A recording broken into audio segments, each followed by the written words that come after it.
são os lojistas aos problemas de congestionamento no setor e no sistema. E, portanto, as conclusões que nós retiramos daqui, ou seja, a primeira coisa, são algumas conclusões resultantes, fizemos da componente mais científica disto, ou seja, a metodologia que nós utilizamos revelou ser adequada, mas isto confirma-se também que e há aqui alguns aspectos que são importantes, ou seja, o potencial de utilizar estes dados dos lojistas para obter determinadas perspectivas que normalmente às vezes nos falham sobre o funcionamento do sistema, revelou-se como sendo bastante útil. Por outro lado, um aspecto que normalmente seria expectável que acontecesse e que nós verificamos que não acontece é que, a partir dos maiores queixosos, seriam aqueles que têm maior número de entregas. E isso não se verificou. Ou seja, estes dois efeitos estão dissociados. Claramente verificamos esta relação lógica entre os problemas de estacionamento e os problemas das cargas de descarga. Conseguimos, a partir de verificar claramente que os padrões da cadeia logística influenciam também a localização dos estabelecimentos comerciais, ou seja, determinado estabelecimento comercial tenderá a localizar-se numa determinada zona ou tenderá, de alguma maneira, a mudar dessa zona para outra zona, em parte influenciado também pelas suas cadeias de abastecimento e, portanto, as cadeias de abastecimento, de alguma maneira, estão adaptadas também a determinadas diferentes configurações urbanas e a diferentes zonas da cidade e, portanto, mostra aqui alguma relação que normalmente não consideramos muito, que é uma relação de informação do setor da logística que pode ter em termos do próprio planeamento da cidade. E, finalmente, uma das coisas que aqui acontece é que reforça de alguma maneira a percepção e os resultados que nós tínhamos, que era a percepção da fiscalização, ou seja, uma maior fiscalização será potencialmente mais eficiente, ou melhor, se calhar não propriamente uma maior fiscalização. Conseguirmos melhores resultados dessa fiscalização, nem sempre, ou seja, ter muito mais gente na rua, mas se não se conseguir, no fundo, que o processo depois da autuação e no fundo, da punição do comportamento indivíduo, se esse processo depois não seguir até ao fim, não conseguimos nada, mas esta solução que diríamos que é mais uma solução mais soft, ou seja, não envolve mexer na infraestrutura, potencialmente pode ter mais benefícios do que simplesmente nós estarmos a aumentar o número de bolsas e, portanto, que era aquilo que vem de encontro outra metodologia, outra perspectiva de análise, que foi aquilo que o André fez na tese dele e, portanto, com isto termino e muito obrigado.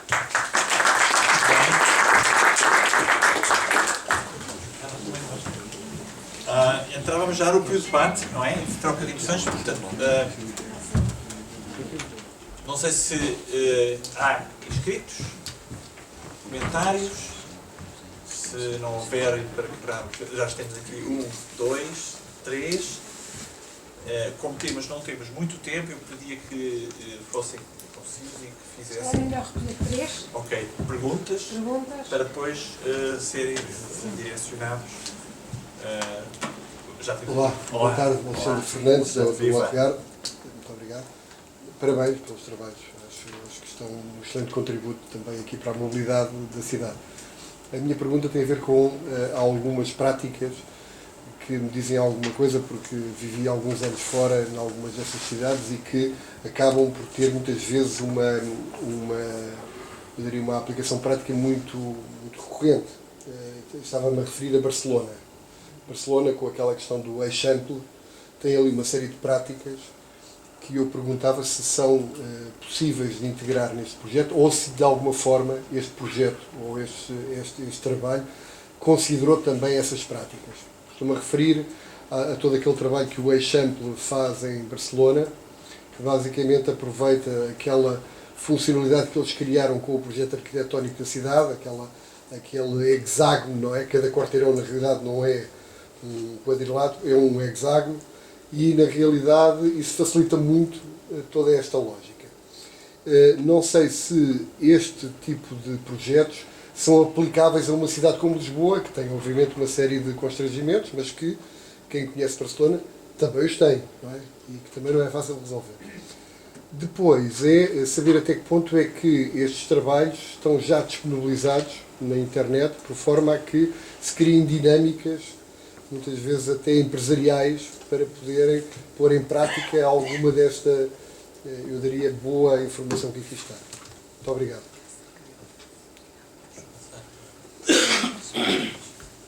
Regimões. Peço que algumas pessoas me conhecem, para verem Cris toda a minha vida, praticamente. Portanto, e eu comecei a altura muito ligado a esta questão da energia e do desenvolvimento.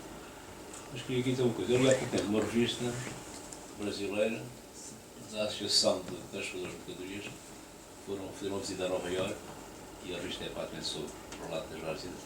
E há um conceito que eu não ouvi aqui, admito ter pressuposto, que é eles consideram que é tão importante um bom sistema de transporte de vocês como de mercadoria.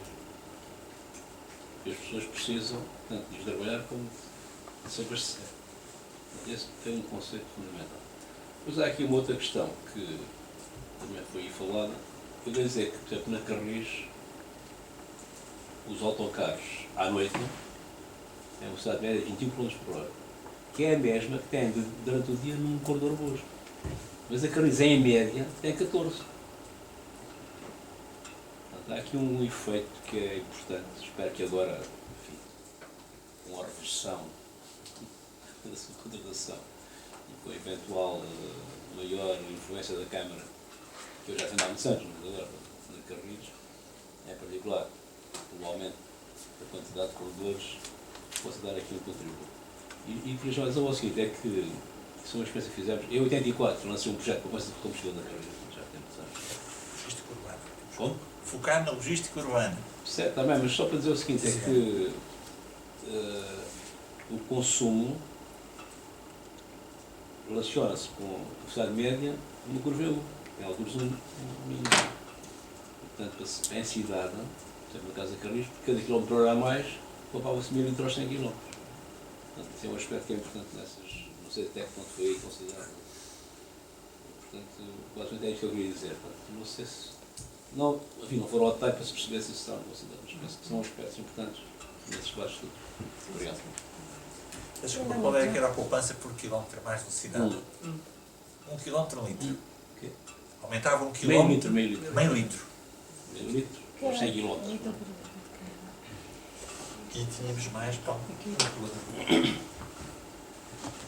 Obrigado. É uma pergunta muito direta para o João e eventualmente para o André. No último estudo, uma das coisas um dos aspectos que acho que é relevante e que alguns estudos já demonstraram isso, nomeadamente, por exemplo, na zona da Baixa da cidade, é a capacidade de armazenagem dos estabelecimentos comerciais.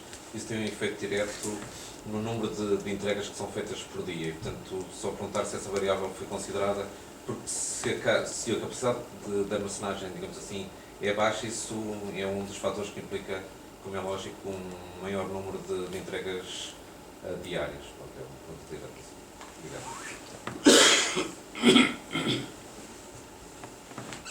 Muito bem. 3 perguntas. João, queres começar pela última? Depois vamos. Nós, nos modelos, nós utilizamos, isso foi perguntado no inquérito, ou seja, a área do estabelecimento comercial e a área da armazenagem, não é? Portanto, tínhamos essas questões. Ele não foi aqui considerado porque, na prática, não era significativo. Ou seja, e aquilo que nós verificámos em alguns casos é que, muitas vezes, o próprio setor, ou seja, o facto de ser, por exemplo, uma restauração ou uma coisa assim do género, que eu quero ter um turnover elevado, ou seja, produtos frescos em que eu tenho que ter todos os dias, isso acaba por ter um peso, se calhar, tão forte mais do que a armazenagem. De qualquer modo, eles também têm uma coisa que é o espaço para a armazenagem, eles tendem a reduzir ao máximo possível, porque, no fundo, isso é um custo. É menos área vendável, porque é mais área que está alocada. Se chama diretamente armazenada. Exatamente. E, portanto, tem que pagar logo a entrega. Muitas dos Exatamente. são feitos contra a entrega e, portanto, quanto mais mercadoria eles têm armazenada, também tem um custo de estoque. Exatamente. Grande. Tem o Isso custo de que estoque, ser tem o custo do principalmente na espaço. restauração. E se for um local importante, um local central, então isso ainda mais. André, em relação à metodologia. Mas agora faço só aqui Sim. um breve reforço, mas este tipo de variáveis, tal como a área dos estabelecimentos, o número de empregados, o total de fornecedores e a indústria, são por norma assim as variáveis que se tenta relacionar mais com o total de entregas. Obviamente neste caso ela não foi utilizada porque nós percebemos que para Lisboa não é uma das variáveis mais importantes. Na realidade aqui as variáveis que nós conseguimos relacionar mais é o número de empregados e é o número de fornecedores. Mas isto tem que olhar para estas conclusões como muito particulares para a cidade de Lisboa, que também estamos a fazer outros estudos para outras cidades, nomeadamente para Singapura, e as relações entre as variáveis são um bocado diferentes. Por isso não se pode olhar para isto como uma verdade geral, mas sim com uma conclusão particular aqui para a cidade e dependendo também, muito dependente no tipo de indústria do estabelecimento. Isso é o fator mais crucial. Indo então à questão do combustível. Neste caso, a maneira como eles foram medidos, cada veículo estava associado a um consumo de combustível médio, que depois variava consoante o rácio de aceleração, desaceleração, se parava, se não parava, e havia vários tipos, um mix de veículos no sistema, de vários tamanhos, várias marcas, etc. A maneira como esta variação no consumo de combustível foi medida foi toda com base nas mudanças de velocidade. Por isso vai dar muito à ideia que sugeriu de estudar essa mudança e ter eventualmente um plot da velocidade média. Neste caso, é obviamente a diferença no consumo médio de combustível para atravessar aquela zona de 1 km², ou neste caso os 2 casos de estudo, não se fez um plot para saber como é que havia uma variação em cada um dos casos, porque o nosso foco era mesmo saber quanto é que se consegue reduzir esse impacto negativo, mas acredito que se o fizéssemos provavelmente teria essa forma. Mas penso que a conclusão principal é que é possível obter uma redução. E o caso de Barcelona? Quem é que pode comentar? O nosso colega Alexandre Fernandes levantou aqui uma situação engraçada. Barcelona, acho que é uma cidade que é usada muitas vezes como referência ou de comparação para Lisboa, pela sua dimensão, pela sua forma, até pelas se quiserem eu posso explicar o que é que se passa lá. Eu se calhar sugeri que começasse por isso. A não ser que todos estejam plenamente a par do que é o Eles basicamente em Barcelona fazem, obviamente o projeto da cidade foi pensado também assim, mas há algumas zonas que não foram pensadas inicialmente desta maneira. Basicamente ali a lógica foi, nós pensamos sempre no quarteirão como algo que é um quadrado, que é um cubo gigante e que basicamente faz com que a esquina termine obviamente num vértice. O que eles ali fizeram foi fazer da esquina basicamente 2 vértices, ou seja, fazem em cada quarteirão fazem um hexágono e isso faz ali uma zona diagonal onde basicamente as cargas e descargas têm que obrigatoriamente ser feitas, ou seja, se houver uma loja à meio da rua é proibido o veículo de transporte logístico parar a meio da avenida, não pode. Já temos uma fotografia a circular. Exatamente. E isto obviamente aqui é facilitado, facilitado pela lógica também do edifício. O edifício também é hexagonal. Mas eu não sei até que ponto é que não se pode também pensar nisto na lógica do passeio. Ou seja, nós estamos a imaginar sempre o passeio a terminar num vértice. Porque não em 2, não é? Porque não aquela esquina ser transformada em 2 vértices. É algo que neste tipo de estudos faz sentido pensar, porque na realidade provavelmente não pode ser feito em todos os locais. Mas em alguns se calhar ajudaria.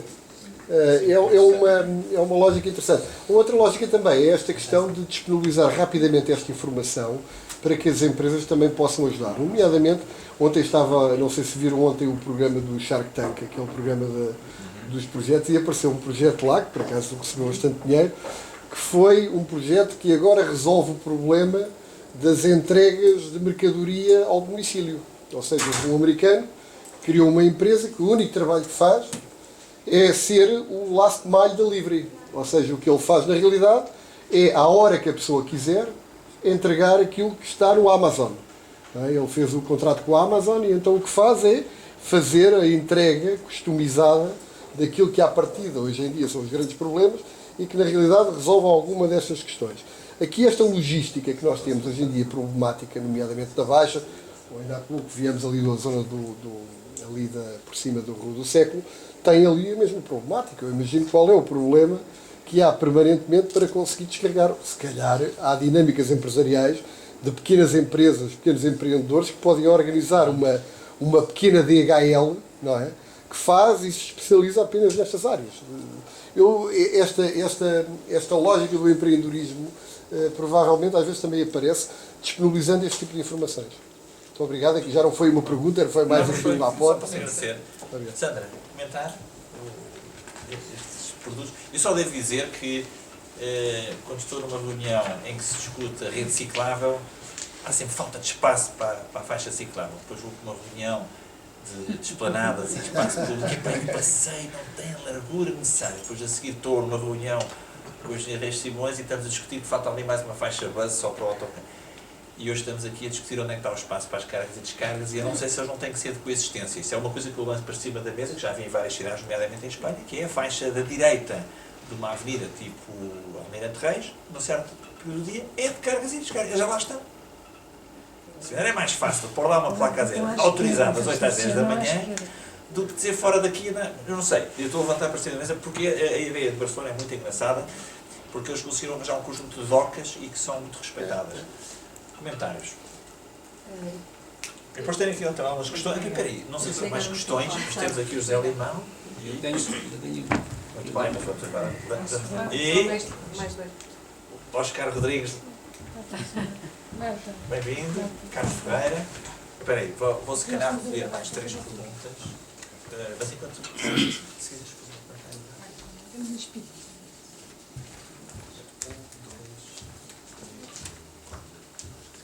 Boa tarde. A minha questão era uma dúvida sobre a apresentação da doutora Sandra Mel, em que disse que num dos estudos feitos sobre os efeitos da divulgação de informação sobre alternativas viáveis aos congestionamentos, em que resultaria que haveriam poupanças de 26 euros por ano para os veículos, mas para os veículos os tais 10% que aceitavam as sugestões? Ou... Não, rede global. Para global. Todos. Sim, para todos. Rede Ou global. seja, Eu devo dizer que quando eu apresentei aquele primeiro conjunto de soluções, eu não estou a dizer que aquelas soluções são más e a otimização é boa. Só estava a contar a história para que percebam que há ferramentas de simulação e de otimização que nos permitiriam, provavelmente, ter evitado alguns daqueles resultados menos positivos. Portanto, era justificar a necessidade de uma ferramenta quantitativa.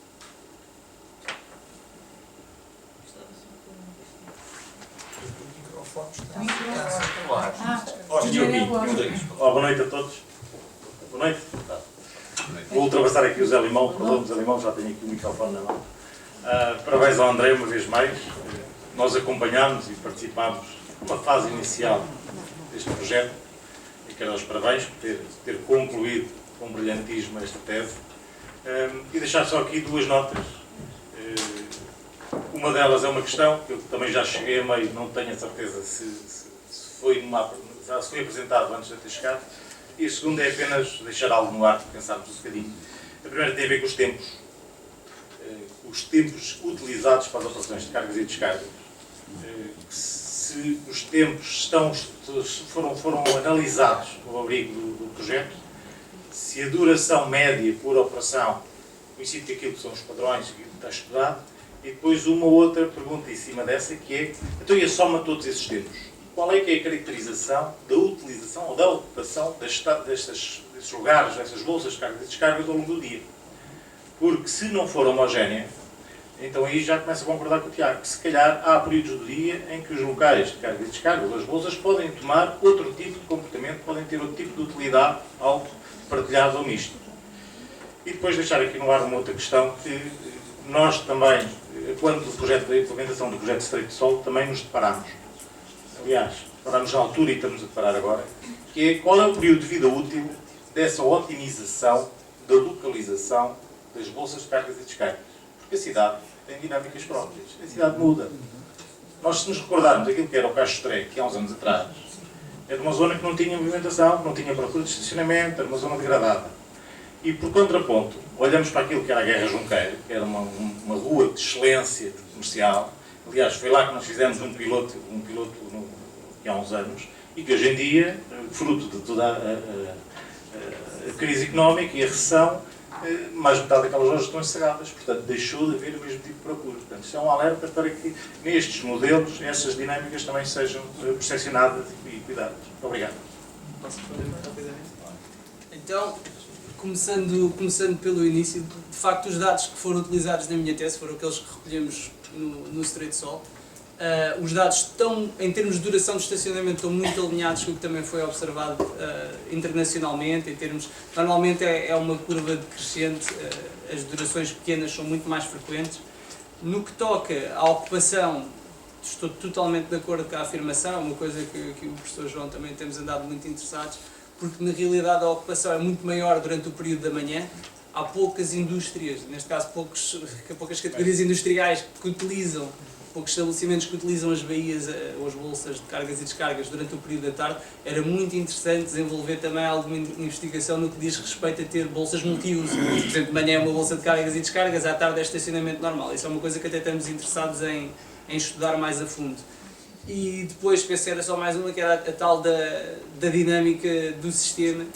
Eu penso que isso volta um pouco ao que tinha sido dito pela Sandra, que é a necessidade de haver uma ferramenta que está em uso permanente e que pode ser utilizada de X em X tempo, porque lá está, esta análise foi feita agora, é relevante agora, não sei quando é que foi a vez anterior que tinha havido uma análise em que houve uma localização, provavelmente, se calhar foi há 10 anos atrás, não sei, mas se calhar, exatamente, daqui a 5 anos era necessário haver outra análise, daí a necessidade de haver uma ferramenta destas, que pode ser feita numa parceria entre a universidade e as entidades que sejam necessárias, mas era importante ter isso a funcionar.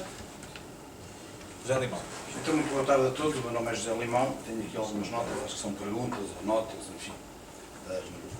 Mas eu acho que não percebi porque quando se fala em distribuição, há vários tipos de distribuição. Uma coisa é assegurar a cadeia de abastecimento de um supermercado na 5 de outubro e outra coisa é abastecer um café ou abastecer uma coisa que não está no estudo, sei que não está, pelo menos o estudo que não está, que é o impacto que tem o e-commerce hoje. Quando vemos os DHEs e as Cronopost, que são N carrinhas, e bem, que andam pela cidade e que ocupam um espaço, como o meu carro, como a minha bicicleta tem um peso determinante hoje, porque também fazem entregas. Não são de alfaces, são de envelopes, coisas que eu comprei, ou que a minha mulher, que é especialista em comprar no e-commerce. A minha mulher é mais especialista na logística inversa, porque aquilo nunca vem certo. Bem, isso é outra coisa.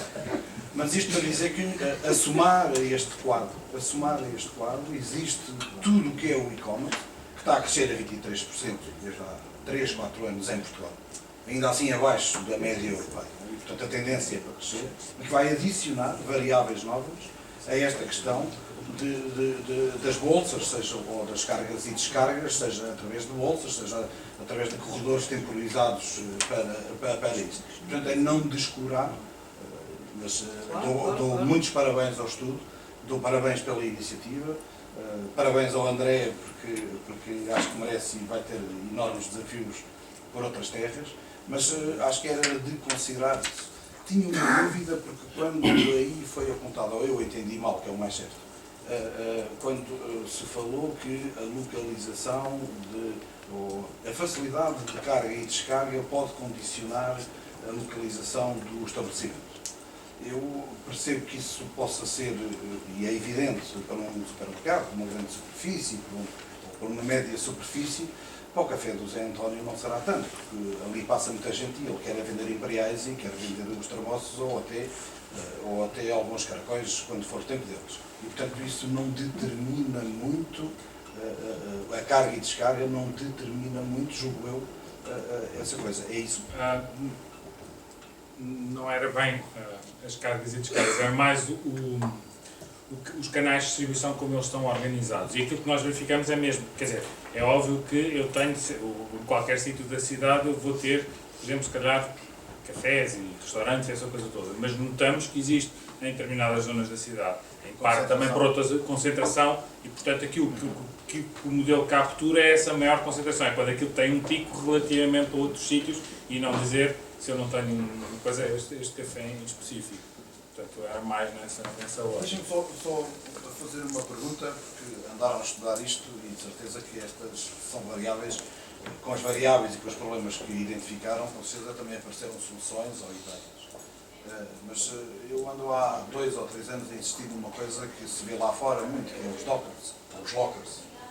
Ainda hoje, no Steve, não interessa, eu sugeria que alguma distribuição, nomeadamente de produtos de e-commerce e não só, que nos sítios onde todos nós passamos, nas interfaces, nas estações rodoviárias, nas estações ferroviárias, houvessem lockers. Enfim, há 2 anos toda a gente se ria quando eu, num seminário qualquer, apontei porque esta poderia ser uma solução. Eu não fiz nada mais do que olhar tal como olhou para Barcelona, e muito bem, é um exemplo que vale a pena seguir. Mas nos Estados Unidos ou hoje na Alemanha existem estações que têm lockers e eu recebo por SMS o meu código, a identificação onde é que está o meu cacifo, onde está a minha encomenda, chego lá, digitalizo, abro a porta e, portanto, se calhar isto são soluções para determinado tipo de distribuição, não a da logística que se está aqui a falar, que é a logística do supermercado, do restaurante, etc., ou da loja de roupa, que é uma coisa completamente diferente, mas que se calhar estas soluções para a quantidade de tráfego e de fluxo de entregas e de recolhas pode ser importante para atenuar e aliviar as cargas de fluxos nas vias. Se calhar possibilitando que o Veixe e Mães tenham mais corredores hoje, que são mais que necessários, com certeza que sim. Eu acho que... Está bem, eu vou aceitar mais 1 ou 2 perguntas e para depois podemos fechar, porque nós às 19h45 teremos de deixar aqui o edifício. Eu acho que essas soluções são soluções potencialmente interessantes e há uma série de coisas que têm vindo a ser tentadas, centros de distribuição urbana, tudo isso. Embora essa coisa dos lockers existia há uns anos atrás, que era a aposta restante, não era? Isso existia, não é? Agora, qual é a dificuldade que está aqui um bocado? A dificuldade prende-se um pouco porque eu, ao fazer algumas destas coisas, eu, em algumas partes do sistema, pelo menos para alguns utilizadores, eu vou aumentar custos. Ou vou retirar negócio a outros utilizadores. E, portanto, nós temos aqui um sistema em que temos um conjunto de utilizadores e de operadores que têm objetivos diferentes, que têm funções de valor diferentes e, portanto, resulta um bocado desta competição. Eu penso que alguns dos problemas associados à disseminação de algumas destas coisas está em parte associado a ainda não se conseguir ter tido uma solução tecnológica que permite ter grandes ganhos para várias entidades, ou seja, as grandes plataformas logísticas conseguiram passar a funcionar porque eu passei a acrescentar valor ali, ou seja, quando eu faço a junção de vários componentes para ter um produto final, eu faço a embalagem. E, portanto, isso traz vantagem, ou seja, aquilo deixou de ser um custo e passou a ser um valor acrescentado. Porque, caso contrário, eu estou só a aumentar custos à minha cadeia e, portanto, eu tenho que ter alguém que esteja disposto a pagar esses custos. E, às vezes, isso acaba por ser... Deixa-me só dar uma nota como resposta ao Daniel. Alexandre. Eu vi ontem o Shark Tank, mas também deixe-me dizer que numa das sessões sobre o projeto Dorothy, aqui fui moderador e chamei uma pessoa do Instituto Pedro Nunes que está a desenvolver uma Uber das mercadorias. Portanto, não é só lá que estão a acontecer coisas, cá também temos coisas a acontecer, não é? Desculpa lá, com a tua ideia das boxes, vai levar o homem da Shark Tanks à falência. Ou outro. Deixa mais, força. Eu, como há pouco fui nos 20 km por hora, é o seguinte, para a Carris, em Portugal, Lisboa, que é exclusivo dos Estados Unidos de Lisboa, portanto, ter 21 km por hora era uma maneira de reduzir enormemente os custos da empresa. E oferecer um melhor serviço. E oferecer um serviço melhor. E, portanto, eu diria que o ideal era que a gestão do tráfego, todo o tráfego urbano, permitisse que a Carris tivesse essa facilidade mesmo. Muito bem. É claro, na situação atual, prevê-se é começar por corredor. Mas eu diria que, se eu partir desse princípio, tudo o resto, portanto, a segunda componente da mobilidade, que seria as mercadorias, não é? Já partiu do princípio que eu pretendia manter, ou conseguir, que não tenho 14, essa velocidade da Carris. E, portanto, isso só é possível reduzindo as vias automóveis. Então, obrigando o automóvel, os pessoas com alguma virem das suas perspectivas. Não é? E penso que, sob esse ponto de vista, é um bocado utópico, mas enfim, um bocado extremista, digamos, radicalista, tudo o resto seria mais fácil. Não é? Portanto, as vias para duas rodas e o espaço para mercadorias, tudo isso seria simplificado. Portanto, para mim a questão é o critério. E o critério é, a mobilidade de pessoas é fundamental e conseguir esta velocidade. É o caso do Estado de Lisboa. O segundo são as mercadorias. É fundamental. E as duas rodas, portanto, os transportes leves. Não é? Portanto, se eu conseguir implementar, ou digamos, definir, fazer aceitar esses critérios, eu penso que tudo o resto é mais simples. Não é? Não se está a discutir, aqui é mais um espaço para mercadorias.